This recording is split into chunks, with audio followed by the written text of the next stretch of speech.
Hello viewers, welcome to my channel. Today topic is selective breeding. Selective breeding involves choosing parents with particular characteristics to breed together and produce offspring with more desirable characteristics. Humans have selectively breed plants and animals for thousands of years, including crop plants with better yields, the ornamental plants with particular flower shapes and colors, farm animals that produced more better quality meat or wool. Selective breeding aims to adapt it on organisms' characters in a way that is desirable to the humans that breed them. This is an example for the selective breeding fruits. Next, how does selective breeding work? An organism's characters are partially determined by the combination of gene variants that are passed on from one generation to the next. For example, the children of tall parents may themselves be tall if they inherit a combination of tall gene variants. We can take advantage of this selectively breed animals or plants, choosing parents with the particular characters to produce the offspring that have those characters. For example, if we breed tall parents together and exclude shorter parents, the offspring should inherit tall gene variants that make them tall. Some of the offsprings may even be taller than both of their parents because they may inherit a combination of different tall gene variation from each parents, and together these make the offspring taller. With repeated selective breeding over multiple generations, this population will get taller and taller. Next, problems with selective breeding.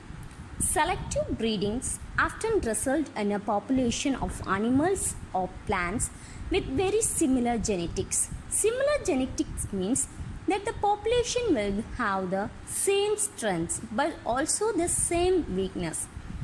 Infectious diseases are more likely to spread through the genetically similar populations because they are vulnerable to the same diseases. Selective breeding often involves the breeding individuals that are closely related, known as inbreeding.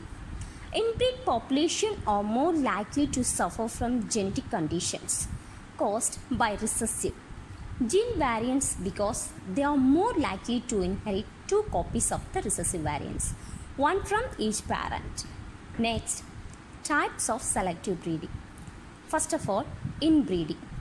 If we want to establish a population of organisms with predictable characters, we tend to inbreed.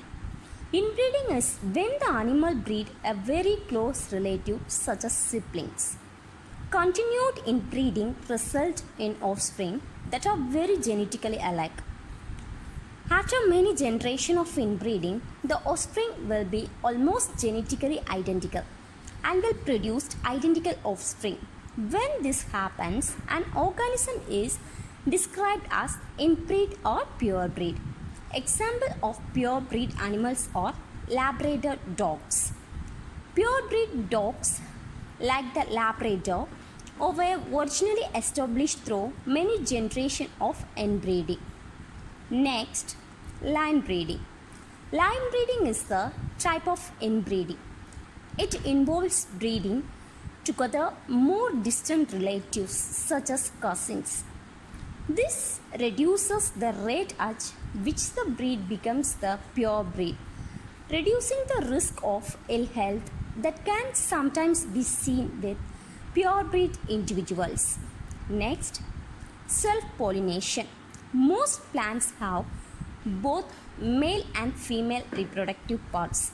Some species are naturally able to transfer the male gametes in the pollen to the female parts. The flower where the female gametes are, this is called the self-pollination. The offspring of plants that self-pollinated are not identical to the parent plant because the genes are shuffled during the reproduction. Plants breeders can use the self-pollination as a type of inbreeding, creating plants that are genetically more identical and that produced identical offspring after many generations. Next, crossbreeding. Crossbreeding involves breeding two unrelated individuals.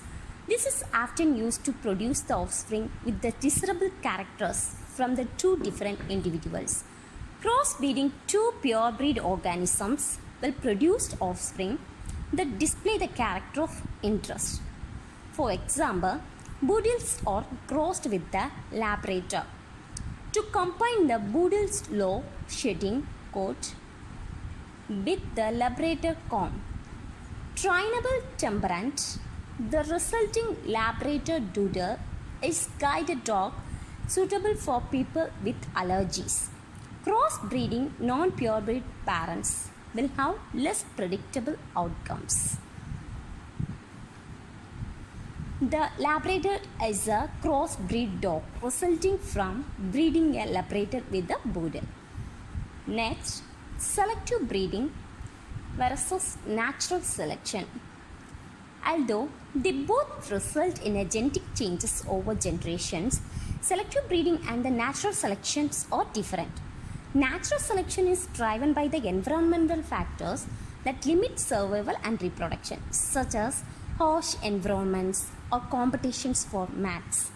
Selective breeding is also known as artificial selection. Artificial selection is driven by human intervention. Next, selective breeding versus genetic engineering. Although both selective breeding and genetic engineering change an organism's genetic characters, they are different processes. Selective breeding makes use of exiting naturally present gene variants in a species and the natural process of breeding. Genetic engineering involves a direct change to an organism's genome in the laboratories. Gene variants made through genetic engineering can be passed from one generation to the next. This topic is over in this unit. Continuation of this unit see my next video. Thank you for your watching. Please share and subscribe my video and press bell icon.